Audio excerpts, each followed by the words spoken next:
أعوذ بالله من الشيطان الرجيم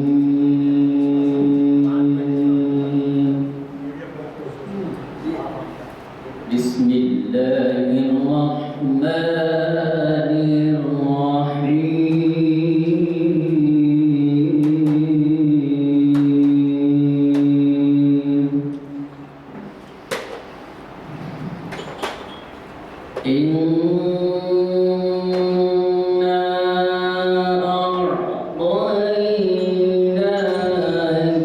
أعطيناك الكوثر فصل لربك وانحر إن شانئك هو الأبتر صدق الله العظيم. السلام علیکم. آج 16 دسمبر 2023 عیسوی 2 جمادی الثانی 1445 ہجری یوم سیٹرڈے اور بعد نماز عصر جامع مسجد عالیہ کے کانفرنس ہال میں منعقد کی جا رہی ہے. تاریخ اسلام کی 1027ویں نشست. عنوان ہے قرآن کا تصور عروج و زوال عصر حاضر کے تناظر میں. مخاطب کریں گے علی جناب ڈاکٹر سید اسلام الدین مجاہد. میں ادباً گزارش کرتا ہوں علی جناب ڈاکٹر سید اسلام الدین مجاہد صاحب سے وہ ڈائس پر آئیں اور ہمیں مخاطب کریں.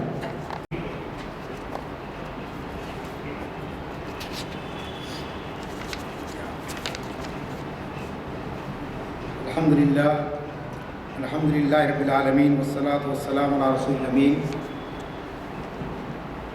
فاعوذ باللہ من الشیطان الرجیم. بسم اللہ الرحمن الرحیم. الف لام میم ذالک الکتاب لا ریب فیہ ھدی للمتقین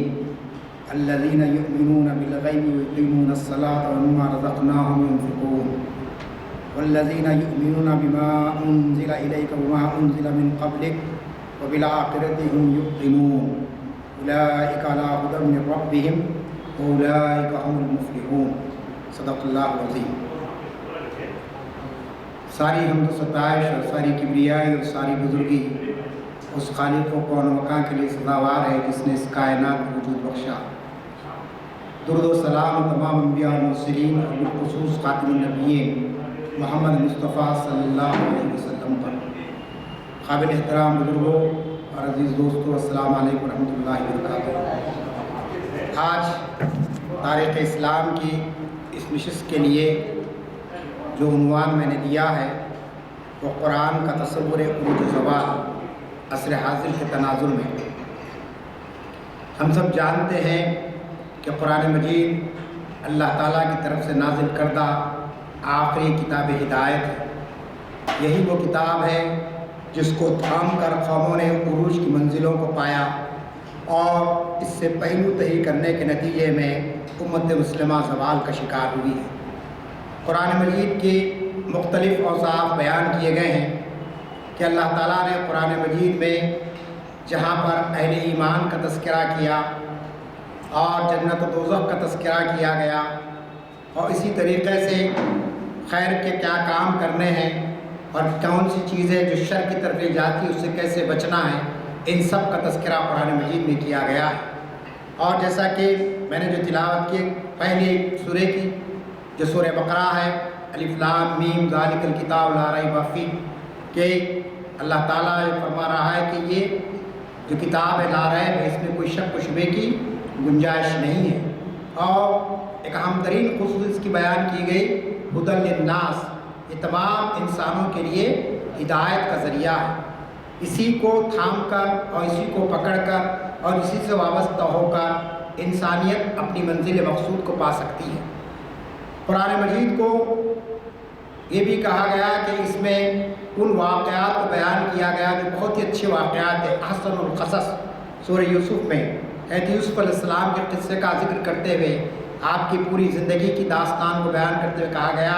کہ وہ بہترین واقعہ ہے، قصہ ہے جس سے تم نصیحت حاصل کر سکتے ہیں۔ پھر اسی طریقے سے قرآن مجید کا یہ بھی اعجاز ہے کہ اللہ تعالیٰ نے اپنے اس آخری کلام کے اندر سابقہ قوموں کا ذکر کیا ہے کہ وہ قومیں جن کو اللہ تعالیٰ نے مختلف قسم کے انعامات سے نوازا تھا اور ان کو دنیا کی امامت اور قیادت کے منصب پر فائز کیا تھا، لیکن اس کے بعد جب انہوں نے اللہ تعالیٰ کی ان احسانات کو فراموش کر دیا اور اللہ کے احکامات سے روگردانی کی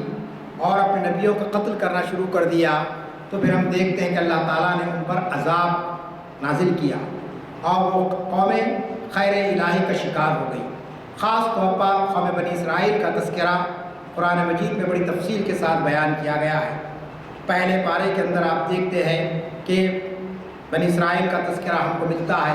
جس میں یہ کہا گیا کہ ان کو اتنے انعامات دیے گئے تھے کہ ان کو کھانے پکانے کی ضرورت باقی نہیں رہتی تھی۔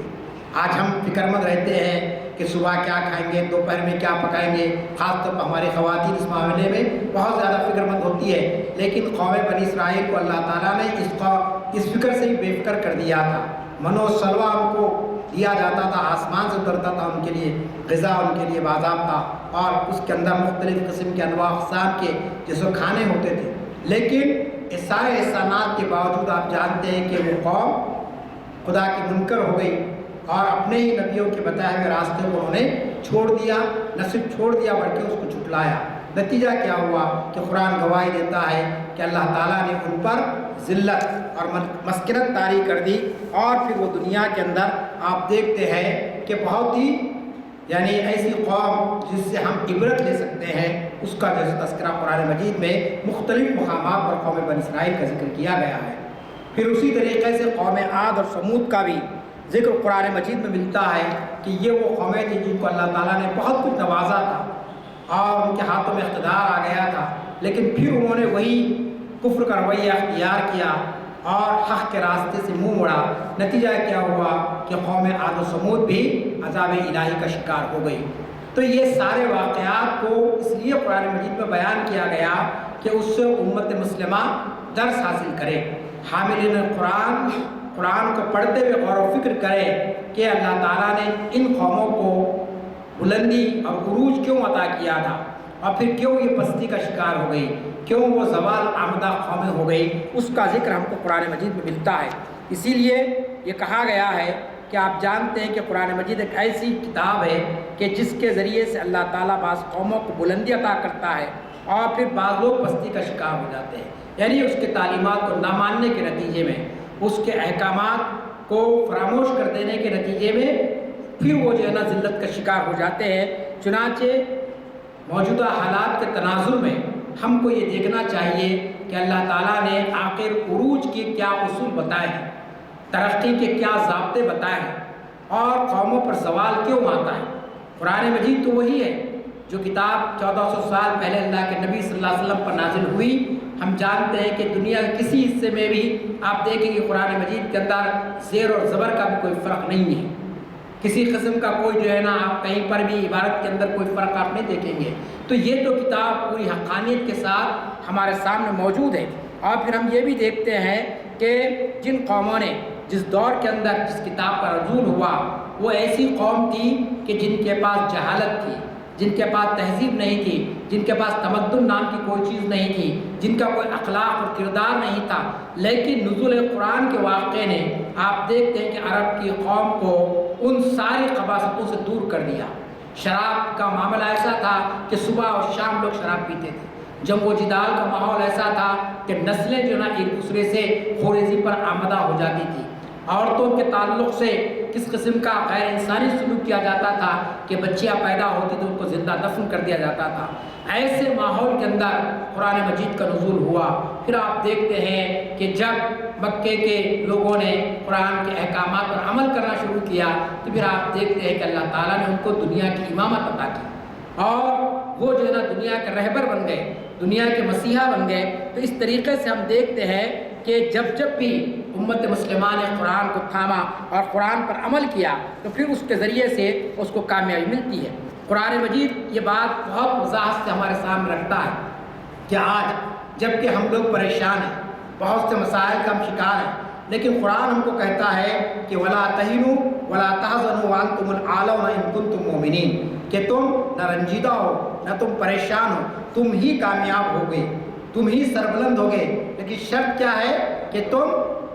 پکے ایمان والے بن جاؤ، پکے مومن بن جاؤ، سچے مومن بن جاؤ، تو اللہ کا وعدہ تمہارے ساتھ پورا ہوگا۔ تو اللہ تعالیٰ نے قرآن کے اندر جو اصول بیان کیے ہیں، جو قانون بیان کیا اللہ تعالیٰ نے، اس کے اندر کسی قسم کا کوئی رمق برابر کوئی فرق ہم نہیں دیکھتے ہیں۔ اصل ہمارے اپنے اعمال ہے، ہمارا اپنا کردار ہے کہ جس کے نتیجے میں یہ مسائل ہمارے سامنے آ جاتے ہیں۔ پھر قرآن مجید نے ہم کو یہ بھی بتایا ہے کہ جو قومیں تباہ ہو جاتی ہیں، جو قومیں جو ہے نا رون دی جاتی، اس کی وجہ کیا ہے؟ قرآن کی مشہور آیت ہے، آپ بار بار سنتے ہیں، ان اللہ لا یغیر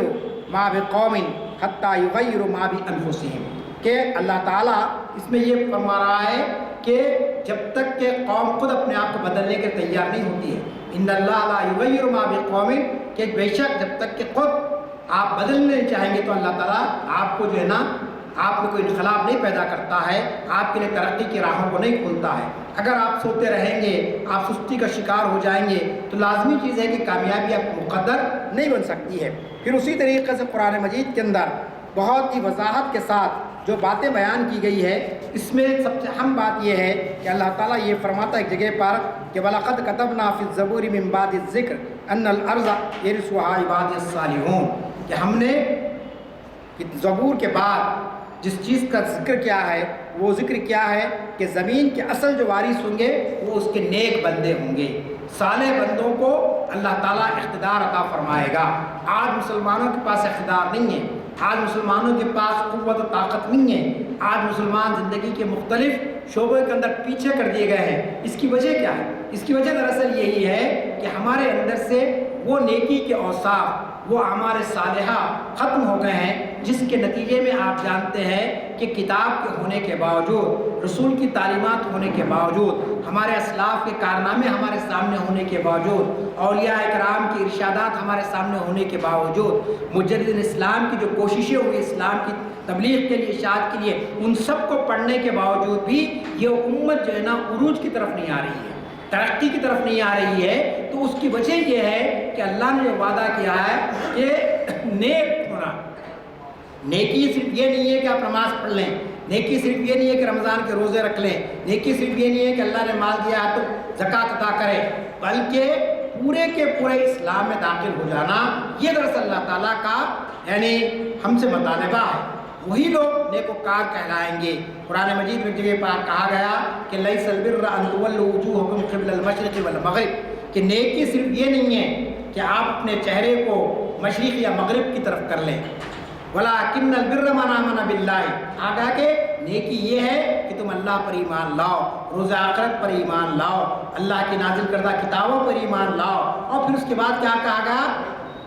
ذوی القربى والیتامى والمساکین، آیت بر کہلاتی ہے۔ وہ ایک بڑی آیت ہے، اگر آپ اس آیت کو پڑھیں گے سورہ بقرہ میں خود موجود ہے، تو آپ دیکھتے ہیں کہ نیکی کے جو کیریکٹرز بتائے گئے ہیں، جو خصوصیات بتائی گئی ہیں، وہ صرف جو ہے نا ذکر کر لینا، نمازوں کی ادائی کرنا، یہ تو فرض ہے، یہ تو کرنا ہے، ایک ڈیوٹی ہے جو آپ کو انجام دینی ہے۔ لیکن قرآن مجید یہ کہتا ہے کہ اللہ نے وعدہ فرمایا تم میں سے ان لوگوں کے ساتھ جو ایمان لائے اور نیک عمل کرے، ان کے لیے اس دین کو مضبوط بنیادوں پر قائم کر دے گا، جسے اللہ تعالیٰ نے ان کے حق میں پسند کیا، اور ان کی موجودہ حالت خوف کو امن میں بدل دے گا۔ یہ قرآن مجید کی آیت کا ترجمہ ہے سورہ نور کی، کہ اللہ تعالیٰ ان لوگوں کو جو قرآن کو تھام لیں گے، ان کو حالت خوف سے نکال کر حالت عمل کی طرف لائے گا۔ اور وہ لوگ کون ہوں گے؟ بس وہ میری بندگی کرے اور میرے ساتھ کسی کو شریک نہ کرے، اور جو لوگ اس طرح سے کریں گے وہ فاسق ہیں۔ تو قرآن مجید کے اندر یہ بتا دیا گیا کہ کامیابی کی جو بنیاد ہے، سربلندی کا جو شرط ہے، وہ دراصل یہ ہے سب سے پہلی چیز کہ ہم سب سے پہلے اللہ پر ایمان لائے، نیک اعمال کرے اور اسی کے ساتھ ساتھ لوگوں کے ساتھ جو ہے نا حسن سلوک کرے۔ بہت ہی مشہور سورہ ہے، مسلمانوں کے بچے کو یاد ہے، آپ کو اس کا ترجمہ بھی یاد ہوگا، آپ تفسیر بھی پڑھے ہیں کہ اللہ تعالیٰ نے کامیابی کا جو اصول بیان کیا ہے۔ بہت مختصر صورت ہے، 30ویں پارے کی سورۃ العصر۔ آپ جانتے ہیں کہ سورۃ العصر اگرچہ کہ مختصر صورت ہے لیکن بہت ہی جامع صورت ہے۔ مفسرین نے لکھا ہے کہ اللہ تعالیٰ اس ایک صورت کو نازل کر دیتا تو پھر بقیہ قرآن کو بھی نازل کرنے کی ضرورت باقی نہیں رہتی تھی، اتنا اس کے اندر مواد بیان کیا گیا۔ آپ ترجمہ سنتے ہیں کہ والعصر، کہ زمانے کی قسم، ان الانسان لفی خسر، کہ بے شک انسان خسارے میں ہے، نقصان میں ہے، گھاٹے میں ہے، الا الذین آمنوا، سوائے ان لوگوں کے جنہوں نے اللہ پر ایمان لایا، وعملوا الصالحات، عمل صالح کیا، وتواصوا بالحق، حق کی تلقین کرتے رہے، اور وتواصوا بالصبر، اور صبر پر ڈٹے رہے۔ یہ 4 اوصاف بتا دیے گئے کامیابی کے لیے کہ دنیا میں کوئی گروہ جو ہے نا اللہ پر ایمان لائے گا، عمل صالح کرے گا اور حق کی بات لوگوں تک پہنچاتے رہے گا اور آزمائش آنے کے موقع پر صبر سے کام لے گا، تو اللہ تعالیٰ نے کہا کہ ہم ان کو سربلند کریں گے، ان کو کامیابی عطا کریں گے۔ اور مفسرین نے لکھا ہے کہ والعصر، زمانے کی قسم، یہ زمانہ پاسٹ بھی ہے، پریزنٹ بھی ہے، فیوچر بھی ہے۔ ماضی میں بھی جن لوگوں نے اللہ پر ایمان لایا، عمل صالح کیے، حق کے راستے پر چلتے رہے، صبر کی تلقین کی، ان کو کامیابی ملی۔ حال میں بھی جو گروہ اس نقطے پر عمل کر رہا ہے، اس اصول پر عمل کر رہا ہے، اللہ اس کو کامیابی عطا کر رہا ہے۔ اور آئندہ آنے والی نسلیں بھی اگر اسی چیزوں پر چلیں گی تو اس کو کامیابی ہوگی۔ تو اللہ کا ضابطہ بدلنے والا نہیں ہے، اللہ کا قانون بدلنے والا نہیں ہے، کیونکہ یہ اللہ کی آخری کتاب ہے، اب اس کے بعد کوئی کتاب آنے والی نہیں ہے۔ کوئی یہ نہیں کہہ سکتا کہ اس میں تو یہ چیز بیان کی گئی، ہو سکتا ہے کہ 20 سال کے بعد اللہ تعالیٰ اور کوئی ہدایت نامہ جاری کرے گا لوگوں کے لیے، ایسی بات نہیں، کہہ دیا گیا کہ آخری کتاب ہے، آخری رسول ہے۔ چنانچہ یہاں پر جو بات بیان کی گئی ہے یہ وہ یعنی عمل صالح ہے جس کی بنیاد پر انسان کامیابی حاصل کر سکتا ہے۔ پھر عروج اور سربلندی سابق میں بھی جو قوموں کو ملی ہے اور آج بھی جو مل رہی ہے، قرآن کہتا ہے کہ لیس الانسان الا ما سعی، کہ انسان کو وہی ملتا ہے جس کے لیے وہ کوشش کرتا ہے، جدوجہد کرتا ہے۔ ایک بیمار شخص ہے، بستر پر کروٹیں بدل رہا ہے لیکن ڈاکٹر کے پاس جائے گا نہیں، علاج نہیں کرائے گا، تو لازمی چیز ہے کہ اس کا علاج نہیں ہو سکے گا، اس کی بیماری دور نہیں ہو سکے گی۔ ایک بھوکا شخص ہے، گھر میں بند پڑا ہوا ہے اور کسی کے سامنے اپنی مصیبت نہیں بیان کر رہا، تو فاقے کی حالت میں دنیا سے رخصت ہو جائے گا۔ ایک معمولی مثال دنیا کی دی گئی ہے کہ انسان کو جو کچھ ملتا ہے وہ اس کی جدوجہد، انسان کی تقدیر اپنی جگہ پر ہے۔ اللہ کسی کو نوازنا چاہتا تو بے حساب نوازتا ہے، لیکن بحیثیت انسان کے ہم کو حکم کیا دیا گیا کہ یہ دنیا اسباب کی دنیا ہے۔ ہمارے دل میں یہ سوال آتا ہے، اہل کفر ہے جو خدا کو نہیں مانتے ہیں، اہل شرک ہے جو خدا کے ساتھ کسی کو شریک کرتے ہیں، لیکن دنیا میں بہت ترقی کر رہے ہیں، دنیا میں بہت آگے جا رہے ہیں، تو قرآن نے بتا دیا کہ یہ دنیا کے اندر جو دارالاسباب ہے اس میں اللہ ان کو بھی کامیابی دے گا جو اللہ پر ایمان نہیں لاتے ہیں، جو اللہ کو اپنا رزاق نہیں مانتے، جو اللہ کو اپنا حاکم نہیں مانتے۔ انہوں نے محنت کی، اس محنت کے حساب سے ان کو دیا گیا۔ آج حکومتیں ہیں، آپ دیکھیے باطل کی حکومتیں ہمارے پاس، ہمارے اپنے ملک کے اندر باطل طاقتیں مضبوط ہو رہی ہیں، لیکن پڑھیے تو معلوم ہوگا کہ انہوں نے محنت کی ہے، انہوں نے جدوجہد کی ہے، علم کے میدان میں، سیاست کے میدان میں، معیشت کے میدان میں۔ کیوں؟ کہ قرآن کا اصول ہے کہ لیس الانسان الا ما سعی، کہ انسان کو وہی ملتا ہے جس کے لیے وہ کوشش کرتا ہے، جدوجہد کرتا ہے۔ یہ کامیابی کی باتیں بیان کی گئی ہے۔ اصل جو اہل ایمان کی کامیابی ہے، قرآن نے کہہ دیا ہے کہ وہ آخرت کی کامیابی ہے، کہ دنیا تو چند روزہ ہے، کوئی شخص جی لے تو بہت جی لے، 100 سال، 110 سال، 120 سال، لیکن اس کے بعد اس کو دنیا سے جانا ہے۔ آپ جانتے ہیں کہ دنیا میں بڑے بڑے حکیم پیدا ہوئے، بڑے بڑے نباز پیدا ہوئے، مختلف قسم کا بیماریوں کو انہوں نے علاج کیا، لیکن موت کا کوئی علاج نہیں ہے، موت سے کوئی انکار نہیں کر سکتا ہے۔ دنیا میں بہت سے لوگ ہیں جو خدا سے انکار کرنے والے ہیں، رسولوں کا انکار کرنے والے ہیں، رسولوں پر نازل کردہ کتابوں کا انکار کرنے والے ہیں، لیکن موت سے کوئی انکار کرنے والا نہیں ہے۔ بڑے سے بڑا انسان کو پوچھ لیجیے، کہے گا کہ صاحب مرنا ہے، اب کوئی کہتا ہے کہ مرنے کے بعد یہ جسم ختم ہو جائے گا، ہم پانی میں بہا دیتے ہیں، اب کوئی چیز باقی آپ کو ملنے والی نہیں ہے، کوئی کہتا ہے کہ ہم جلا دیتے ہیں، اب کوئی چیز باقی رہنے والی نہیں ہے، یہ ایک تصور ہے، لیکن موت سے کسی کو انکار نہیں کیا۔ تو یہاں یہ بتایا گیا کہ موت کے بعد کی زندگی ہے، اور وہ زندگی ہماری دائمی زندگی ہے، وہ زندگی ہے جو ہمیشہ رہنے والی زندگی ہے۔ اس میں کامیابی کے لیے یہ شرائط بیان کیے گئے کہ اللہ پر ایمان لانا، اعمال صالح کرنا، حق پر ہمیشہ ڈٹے رہنا اور صبر کی تلقین کرنا، یہ تو مومنین کے لیے کہا گیا جو اللہ پر ایمان لاتے ہیں۔ پھر اسی کے ساتھ ساتھ اللہ تعالیٰ نے بتایا کہ ہم ان قوموں کو کامیابی عطا کرتے ہیں جو قومیں دنیا کے اصولوں کو بھی اپنے لیے استعمال کرتی ہیں۔ مثلا اللہ تعالیٰ نے آپ کو یہ بتا دیا کہ اس دنیا کے اندر آپ کو اگر ترقی کرنا ہے، اگر آپ کو آگے جانا ہے، تو اس کے لیے آپ جانتے ہیں عمل، جدوجہد، یہ بہت ضروری چیز ہے۔ اگر آپ جدوجہد نہیں کرتے ہیں، اگر آپ کامیابی کی طرف نہیں آتے ہیں، تو لازمی چیز ہے کہ آپ کے لیے جو ہے نا وہ صورتحال پیدا نہیں ہوتی ہے۔ چنانچہ آپ جانتے ہیں کہ یہ جو جدوجہد کا معاملہ ہے، یہ دین کے لیے بھی جدوجہد ہے، اور آپ کے جو آپ پر جو ذمہ دار ہیں، مطلب آپ کے اولاد ہیں، آپ کے رشتہ دار ہیں، ان کے لیے بھی آپ کو جدوجہد کرنا ہے۔ مثلا اولاد ہے تو اعلیٰ کی تعلیم و تربیت کا انتظام کرنا، یہ والدین کی دینی ذمہ داری ہے، یہ شرعی ذمہ داری ہے۔ حسن سلوک کی بات آئی، میں نے قرآن مجید کی آیت پڑھی آپ کے سامنے، سورہ بقرہ کی، جس کو سورہ بر کہتے ہیں، آپ جا کے اس کی تفسیر پڑھیے۔ ایک ہی آیت ہے، اس کے اندر اللہ تعالیٰ نے حقوق اللہ کو بیان کر دیا، حقوق العباد کو بیان کیا، اور اس کے بعد آخر میں جو بات کہی گئی اس کے اندر اولئک الذین صدقوا اولئک هم المتقون، یہی لوگ سچے ہیں اور یہی لوگ متقی ہیں، یعنی نماز کے پڑھنے والے،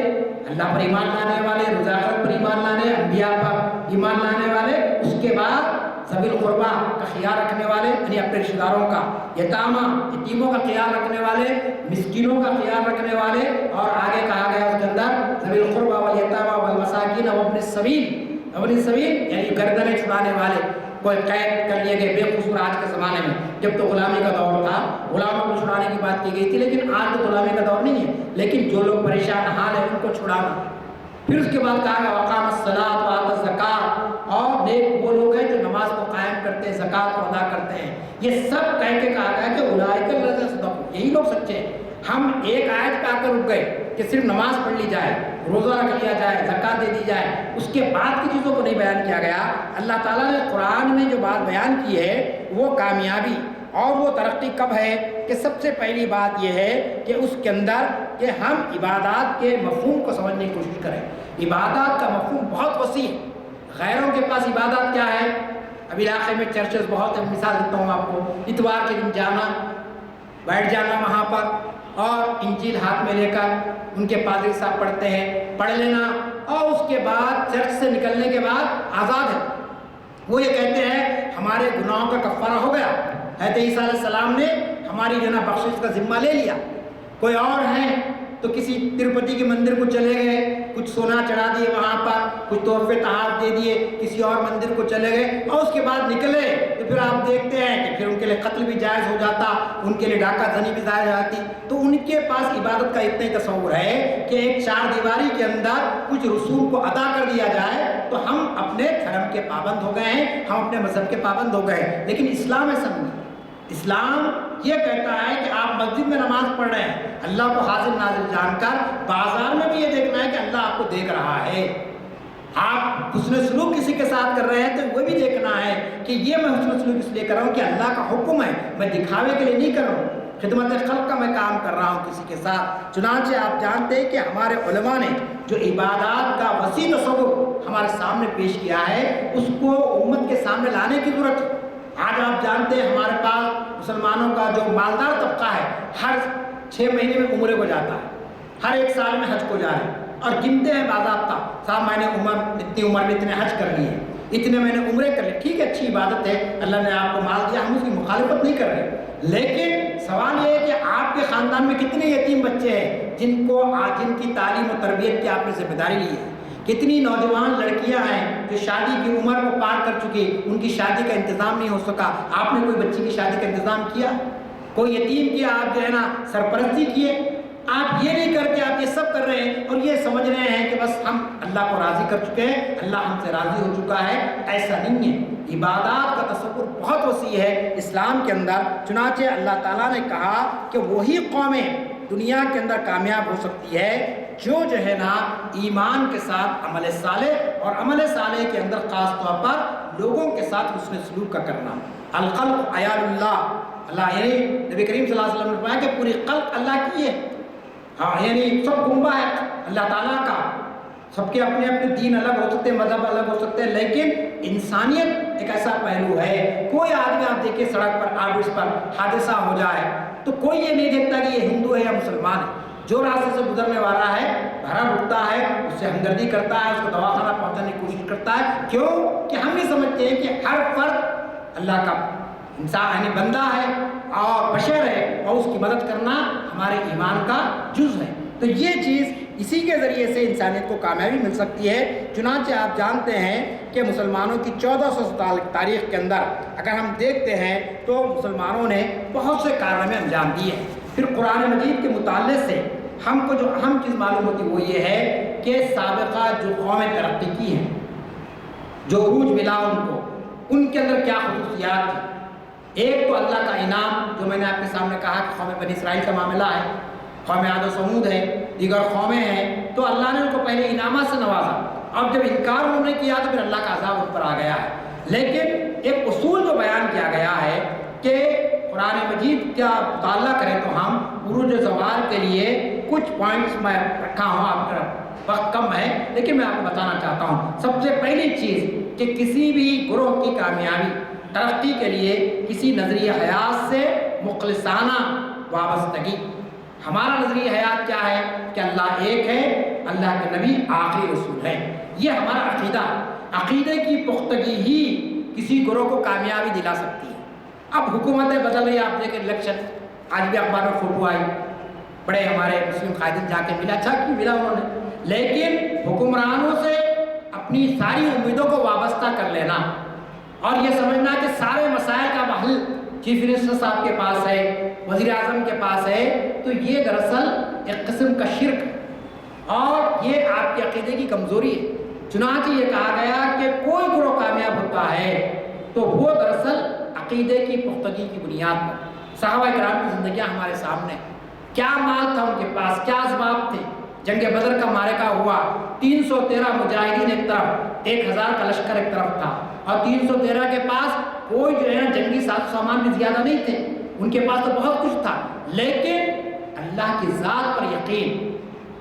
اور رسول کریم صلی اللہ علیہ وسلم کی رسالت پر یقین، تو یہ دراصل ان کو کامیابی کی طرف لے گیا۔ آج ہم آپ جانتے ہیں کہ 1 ارب سے زیادہ آبادی ہے مسلمانوں کی، 57 اسلامی ممالک ہیں، مسلم ممالک ہیں، لیکن ہمارا حال کیا ہے؟ تو پہلا پوائنٹ یہ کہا گیا کہ قرآن مجید کے مطالعے سے معلوم ہوتا ہے کہ عقیدے کی پختگی۔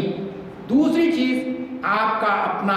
نظام تعلیم و تربیت، کہ کوئی بھی گروہ کو دنیا میں اللہ جو کامیابی دیتا ہے اس کا نظام تعلیم و تربیت آنے والی نسلوں کی۔ نبی کریم صلی اللہ علیہ وسلم نے کیا کیا؟ آپ جانتے ہیں کہ ہجرت آپ نے فرمائی، ہجرت سے پہلے مکی دور کو بھی دیکھ لیجئے، آپ نے صحابہ سے یہ نہیں کہا کہ تم کتنا مال لے کر آئے، یہ نہیں کہا کہ تم جو ہے نا میرے لیے کیا خرچ کرو گے، میرے آرام کا کیا خیال رکھو گے، آپ نے سب سے پہلے ان کا تزکیہ کیا، ان کی تعلیم کا انتظام کیا۔ قرآن مجید کی بہت مشہور آیت ہے، آپ کو 3-4 جگہ یہ آیت آپ کو ملے گی جس کے اندر کہا گیا کہ لقد من اللہ علی المؤمنین اذ بعث فیہم رسولا یتلو علیہم آیاتہ ویزکیہم ویعلمهم الکتاب والحکمہ۔ سورہ جمعہ میں کہا گیا هو الذی بعث فی الامیین رسولا یتلو علیکم آیاتہ ویزکیکم ویعلمکم الکتاب۔ کس نبی کریم صلی اللہ علیہ وسلم نے جو چھوٹی جماعت تھی، انگلیوں پر گرے جانے والے افراد تھے مکے کے اندر، آپ جانتے ہیں پورا مکہ تو مخالفت میں تھا اسلام کی، چند لوگ تھے، ان چند لوگوں کو آپ نے کیا کیا؟ یعلم الکتاب، کو اللہ کی کتاب کی تعلیم دی آپ نے سب سے پہلے، کہ یہ کتاب جو مجھ پر نازل ہو رہی ہے جبرائیل کے ذریعے وحی کی شکل میں، یہ کتاب پر تم اگر عمل کرو گے، اس پر تم ایمان لاؤ گے تو تم کو کامیابی ملنے والی ہے۔ اور دوسرا نقطہ آپ نے کیا کیا؟ وہ یزکیکم، ان کا تزکیہ کیا، ان کو پیوریفائی کیا، ان کو جو ہے نا مادی جو ان کے اندر رغبتیں تھیں فواہش کی، اس کو انہوں نے ختم فرمایا۔ آپ جانتے کہ صوفیہ اکرام کا سب سے بڑا کارنامہ کیا ہے؟ آج ہم حضرت خواجہ اجمیری کو یاد کرتے ہیں، خواجہ بند نواز کو یاد کرتے ہیں، یا نظام الدین اولیاء کو یاد کرتے ہیں۔ یہ بزرگان دین نے کیا کیا؟ کیا یہ کوئی حکمران تھے، کوئی بادشاہ تھے؟ ارے یہ تو فقیر تھے، بالکل یہ تو بالکل ایسے لوگ تھے کہ جو بوریہ نشین تھے، لیکن انہوں نے ان کے پاس آنے والے افراد کا تزکیہ کیا، دنیا سے بے رغبتی کو انہوں نے ختم کیا، مادیت کا جو سیلاب تھا اس کو انہوں نے روک لگائی اور کہا کہ تم کو یہ کام کرنا ہے، دین کا کام کرنا ہے۔ لاکھوں لوگ اسلام قبول کیے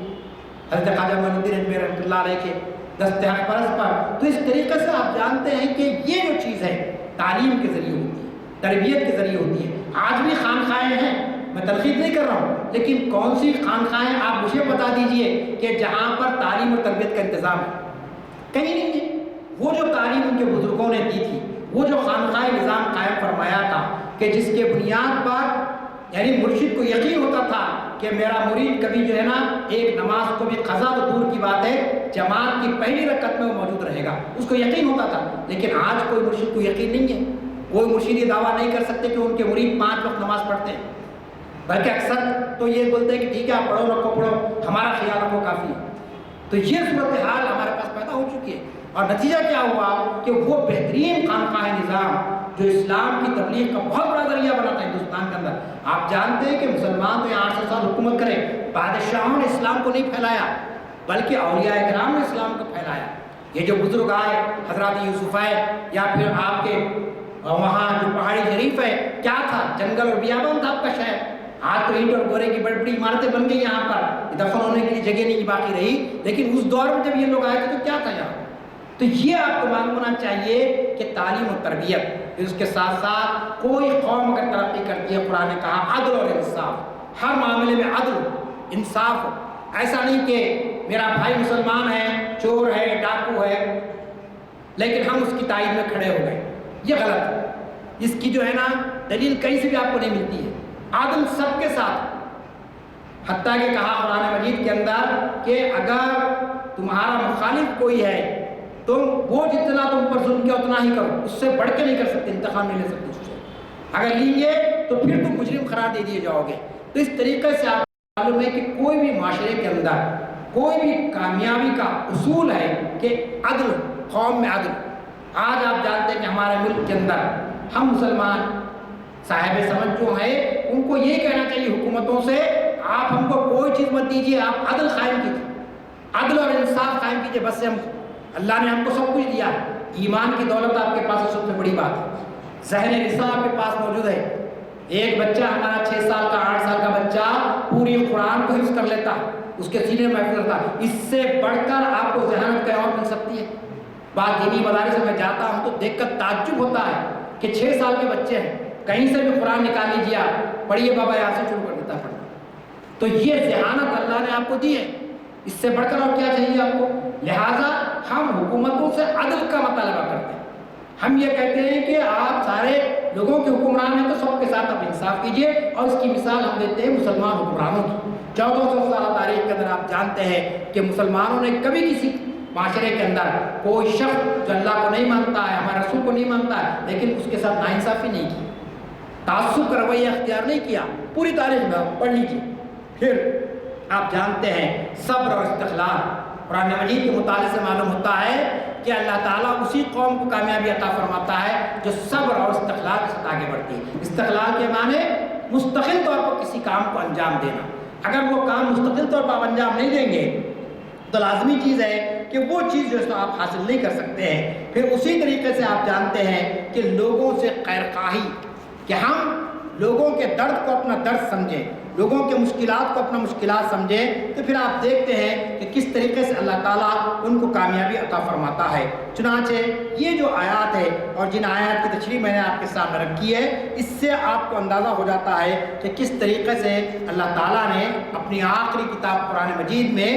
کسی بھی قوم کے عروج اور زوال کے جو واسطے بتائے۔ سابقہ قوموں کو ذکر کرتے ہوئے اللہ تعالیٰ نے قریش کو متنبع کیا کہ دیکھو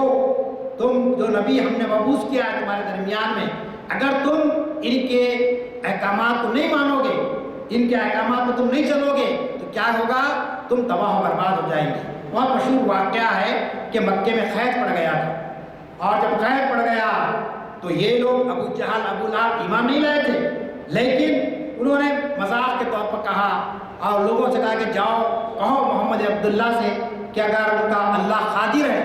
تو پھر ہمارے لیے کچھ اناج کا انتظام کریں، ہم جو فاقہ کشی مبتلا ہو گئے ہیں، ہم جو پریشان حال ہیں۔ تو اللہ کے رسول نے دعا کی، اور اللہ کے رسول نے جب دعا کی تو لازمی چیز ہے کہ خیر کا دور ختم ہو گیا، ہر طرف خوشحالی آ گئی، لوگوں کے اندر اناج گھروں میں محفوظ ہونے لگا۔ اللہ کے نبی نے کہا کہ تم لوگوں نے کہا تھا مجھ سے کہ تم اپنے رب سے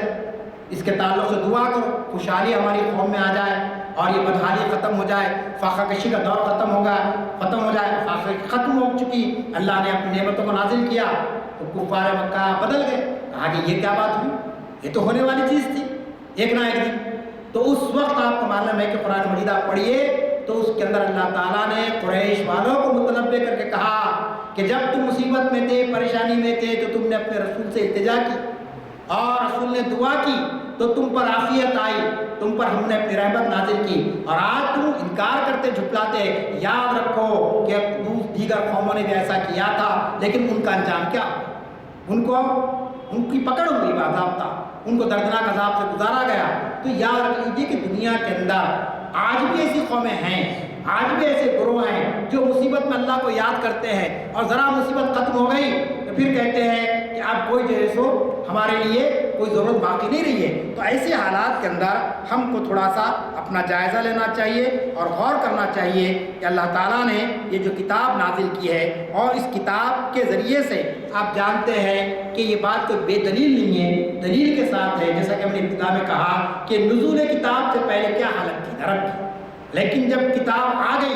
اور ایک معاشرہ قائم ہو گیا تو پھر آپ نے دیکھا کہ کوئی برائی وہاں پہ باقی نہیں رہی۔ شراب کی مثال آپ کے سامنے کہ جب شراب پر امتناع عائد ہو گیا اور شراب کو حرام قرار دے دیا گیا تو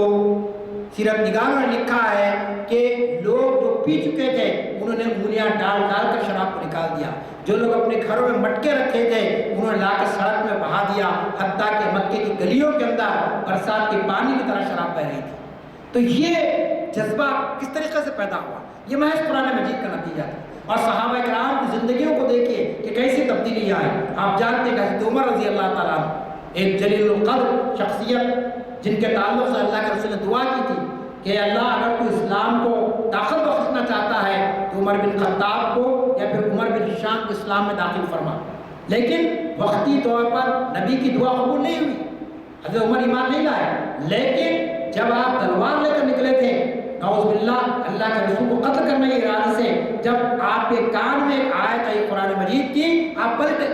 اور پلٹ کر آپ گئے اپنی بہن فاطمہ بنت خطاب کے گھر اور دیکھا کہ وہاں قرآن مجید کی تلاوت ہو رہی۔ بہت طویل واقعہ ہے، میں تفصیلات میں نہیں جا رہا ہوں، لیکن وہ قرآن کی آیت کا ترجمہ کیسا ہوا کہ ایک کھلی تلوار لے کر نکلنے والے عمر فاروق گئے اور جا کر انہوں نے کہا کہ اللہ کے رسول میں آپ پر ایمان لاتا ہوں، اشہد ان لا الہ الا اللہ واشہد ان محمد رسول اللہ نے پڑھا۔ تو یہ قرآن کا اعجاز کہ اس طریقے سے ان کو کامیابی ملی، اور آپ جانتے ہیں کہ عمر رضی اللہ تعالیٰ نے 10 لاکھ مربع میل پر خلافت کے نظام کو آپ نے قائم فرمایا۔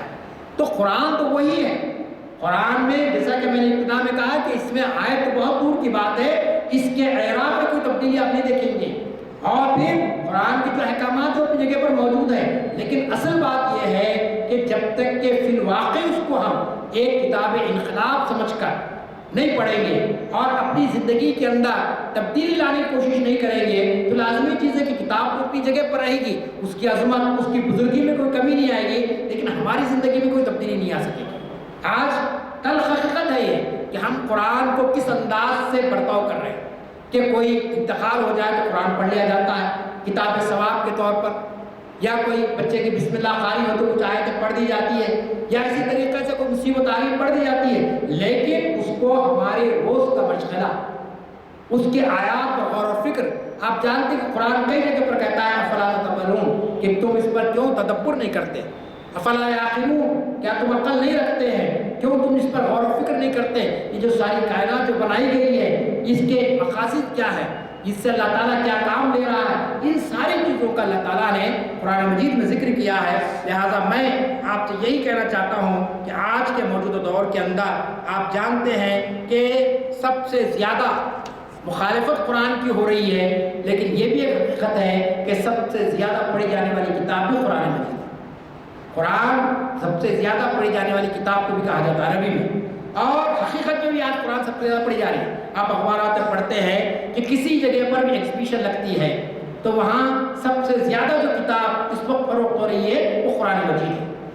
مغرب ممالک کے اندر، یورپ کے اندر قرآن کو جلانے کے واقعات ہوئے ہیں، قرآن کے آیات کو نکالنے کے مطالبے ہوئے ہیں، لیکن قرآن کو پڑھنے والوں میں بہت زیادہ اضافہ ہوا۔ نہ صرف پڑھنے والوں میں اضافہ ہوا بلکہ آپ جانتے ہیں کہ انہوں نے اسلام بھی قبول کیا ہے۔ تو یہ قرآن کی حقانیت ہے، یہ قرآن کا جو ہے نا ایک جامع پیغام ہے جو ہمارے سامنے ہے۔ ہم چونکہ حاملین قرآن ہیں، پہلے ہم یہ دیکھیں ہم کو کامیابی کی طرف کیسے جانا ہے، ہم کو سربلندی کی طرف کیسے جانا ہے، ہمارے لیے عروج کا راستہ کیا ہو سکتا ہے اور کس طریقے سے ہم دوسرے راستوں کی طرف جا سکتے ہیں۔ تو یہ چند باتیں تھیں، اور آخری بات یہ ہے کہ قرآن مجید نے آپ کو جو مخاطب کیا وہ کیا ہے کہ کنتم خیر امۃ اخرجت للناس تأمرون بالمعروف وتنہون عن المنکر وتؤمنون باللہ، کہ اللہ تعالیٰ نے حاملین قرآن کو کہا کہ تم ایک بہترین امت، ہم ایک بہترین امت ہیں، ہم جیسا ایسی امت نہیں ہے کہ جو بغیر منزل کے ہیں، بلکہ اللہ نے ہماری منزل کو متعین کر دیا ہے، ہمارے مقصد کو متعین کر دیا ہے۔ ہمارا کام لوگوں کو برائیوں سے نکالنا ہے، اچھائیوں کی طرف لانا ہے۔ ہم کوشش کریں کہ پہلے اپنی زندگی میں تبدیلی لائیں قرآن کے ذریعے، اور پھر پورے معاشرے کو بدلنے کی ہم کوشش کریں تاکہ پوری قوم عروج کی طرف جا سکے، کامیابی کی طرف جا سکے۔ یہ چند باتیں تھیں۔ ایک اہم اعلان یہ ہے کہ ابھی ہمارے دوست کا بھی فون آ رہا تھا، ڈاکٹر فاضل حسین پرویز صاحب، میڈیا پلس جو ہے ہمارا یہیں پر بازو سامنے جامعہ نظامیہ کا جو کمپلیکس ہے وہیں پر آج فوری بعد مغرب کے ایک اہم پروگرام ہے، علمی نوعیت کا پروگرام ہے، باقیات اقبال، علامہ اقبال کی محافل چونکہ یہاں پر ہوتی ہے، مجھے کہنے کی ضرورت نہیں ہے کہ علامہ اقبال کا کتنا بڑا مقام ہے۔ تو یہ کتاب ڈاکٹر تقی عابدی صاحب جو بہت بڑے دانشور ہے، علمی شخصیت ہے، ان کی کتاب اس کا رسم اجرا بھی ہے، اور اعلان کے مطابق اس میں غلام ازدانی صاحب بھی تشریف لانے والے ہیں، ضیاء الدین نیر صاحب بھی تشریف لانے والے ہیں، اور بھی لوگ وہاں پر آنے والے جس سے آپ خود واقف ہیں۔ تو اس میں بھی میں خواہش کرتا ہوں آپ حضرات سے کہ نماز مغرب کے بعد آپ میڈیا پلیس کے اس پروگرام میں شریک ہوئیے۔ 4th فلور پہ شاید وہ آفس ہے، ان کا حال ہے باضابطہ، وہاں پر تشریف لائیے۔ محترم کی دعا ہوگی اور دعا کے بعد اجتماع برخاست ہوگا۔ السلام علیکم ورحمۃ اللہ وبرکاتہ۔ ماشاءاللہ، الحمدللہ ڈاکٹر سید اسلام الدین مجاہد کا جو ہے آج کا درس بہت ہی معلوماتی تھا، اور ہم کو کافی چیزیں معلوم ہوئی اور انتہائی جامع تھا۔ اتنے کم وقت میں اتنی اچھی باتیں بتا دیے، اور جو ہے موتی کی طرح ایک مالا بنا کے ہمارے پیش کر دیا ہے۔